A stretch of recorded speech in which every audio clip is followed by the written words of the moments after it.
2025 was fine enough, all things considered. I've worked on a number of projects. I've started a YouTube channel. I threw a vacation somewhere in the middle. We always talk about things we want to change during the new year. This time, though, I'm going to talk about what I want to keep the same. Think of this as a note to self that might help others. Maybe it'll help you as well. So first up, we have the 5-minute rule. You've probably heard of this one before. The 5-minute rule is really simple. All it is, you just set aside 5 minutes to go and do the thing. You probably won't accomplish much because you only got 5 minutes. But what ends up happening a lot of the time is you spend more than 5 minutes on the thing, and that's great. Try and do that as much as you can. Try to apply it to as many places as you can. The next thing is stop the R.O.T. So what does R.O.T stand for? Results-oriented thinking. And essentially the idea is doing the thing is better than the result of the thing. If you're going to plan a goal around something, you're better off planning on when you're going to do what you want to do rather than try to get a result out of that thing. I mean, one example is just people who want to get buff. You could say that you want to go to the gym 7 days a week, but if you don't see any results, it's going to be very easy to just be like, oh, well, that's not even worth it. Why am I doing this? This is stupid. And then try to, look at all these videos about how to perfect your workouts, and then you find out that there's so much thought that goes into it, and then you just don't do it. But rather, it should be about showing up every day within your schedule, of course. So not 7 days a week. Please don't do that. But really don't think about what the results should be. Just think about whether you did the thing or not. The last bit of the core advice I have ties into the 5-minute rule. And that's simply to just sit there. If you're a programmer, sit in front of the IDE. If you're a writer, sit in front of the document editor. If you're trying to go to the gym, then go to the gym and don't expect to actually do anything. Just go there. Just simply walk in. And sometimes you might not actually get anything out of it. You might just be like, I don't want to do this. But that's fine, right? That's okay. What matters is that you sat there and you put your brain in a space where it's like, okay, I can start working on this now. So that's what's really good about that and the 5-minute rule, is that you are essentially increasing the chances of yourself doing the thing. One thing I like to do is activity spice. And what that is rewarding yourself during or after the thing that you are working on. So when I'm coding, for example, what I like to do is just brew some coffee. That helps a lot because caffeine's nice, right? And coffee tastes nice. Associating coffee with programming helps a lot with keeping it in a schedule and then also just enjoying it.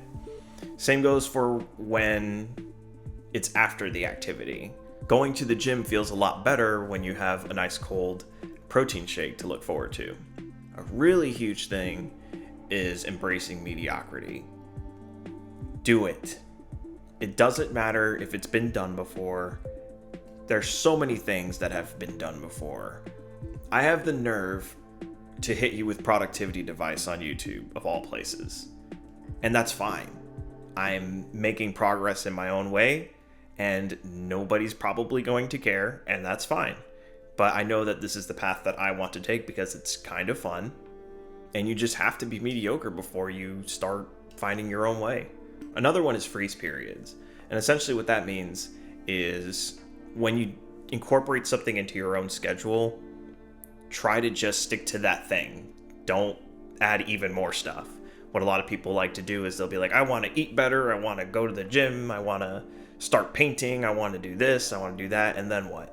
You just fail at all of those things. Or you succeed at one of them, which is great, but then you find that you're not doing the other things, and that sucks too. So it's usually better to just start with one thing, and then over time you can add more things. So for example, a freeze period might be like 2 weeks, right? So 2 weeks you just work on one thing, and then after that you can work on the next thing. This next one I call the Skyrim Effect, because if you've ever played Skyrim or any other equivalent game and you've played for a good week, let's say, and then you drop it and then you come back like a few months later and you're like, what in the hell's was happening? Let's say you're working on something a bit more creative or complicated, what you want to do while you're working on it. Let's say you're just not having a good day and you're kind of stuck on this thing that you're doing. Try to put that project into a state where you could pick it up just fine again later. Of course, that can't always happen, and that's fine, but anytime you do that, it makes it so much easier for you to say, okay, I can sit down later and look at this and not hate myself. The next one is squeezing. So if you find yourself just kind of wasting time in between tasks, that's a good time where you can try and insert the thing you want to work on in between those tasks. So, for example, if you're at work and you're watching YouTube, yes, I'm attacking you, then that might be a good time for you to find a way to work on the thing you've been wanting to work on. Now, this sounds obvious, but people will do the thing where they're like, oh no, I need to be at my desk. It needs to be perfectly clean. I need at least a 2-hour window. And that becomes a mess. That ends up messing you up in a lot of ways. And one thing that's really cool about this method is sometimes you'll have like a small 30-minute window and then you end up accomplishing something you had no business accomplishing. I know I've had times, especially like on vacation, after all the vacation stuff happened for the day and I'm just kind of sitting in the hotel room not doing anything, I'm like, oh, well, this is a perfect time to just go and start working on the thing. Yeah, I'm not at my desk and like I'm kind of just using my laptop or whatever, and maybe I'm not typing as fast, but I ended up, adding a few features here and there for whatever project I was working on at the time. So yeah, just definitely worth thinking about when you're seeing yourself consuming whatever. This next one is called Tactical Rot, which should not be confused with R.O.T. rot from earlier. And basically, this is where you just plan to be a vegetable. And I call it tactical for a reason, because you don't just do this all the time. You do it when things are getting rough. You've been on top of your stuff for a bit, and you can trust yourself to say, hey, I'm going to do nothing tomorrow, or I'm going to do nothing next week. But yeah, this is a simple one. It's just really cathartic. Sometimes you just need it. One thing you will notice is that if you followed the previous advice, you'll find that it's not as gratifying as you thought it would be, but also it is. So I guess a good way of putting it would be, yes, that was great and fantastic and relieving, and I don't want to do that again. Not for a while, at least. The next thing is just bouncing back. That's a big one. That's huge. So some people they'll go through a rut, or they'll just go on vacation, or they'll, have something really awful happen and they have to kind of work through that thing. And sometimes that means you have to not work on whatever you're working on. So, of course, what I would recommend is try to still stick to the 5-minute rule whenever you can. And sometimes you'll have like 3 or 4 days in a row where you do the 5-minute rule and you're like, okay, well, I did my 5 minutes and I'm just not doing it, not feeling it. But it's good to just still show up. It's still good to just show up. You have to realize when you are in that maintenance phase, that's sort of, ooh, things are not so great right now. Let me just kind of, I'll keep things warm, but I know that I'm not going to make much progress, and that's totally fine. So this one's kind of the holy grail, the Virtuous Cycle. You've probably heard about this one before. Once you start seeing that you're getting a lot of results, it'll kind of feed back into you. And you'll be like, wow, this is great. I'm actually seeing the results of the thing I'm doing.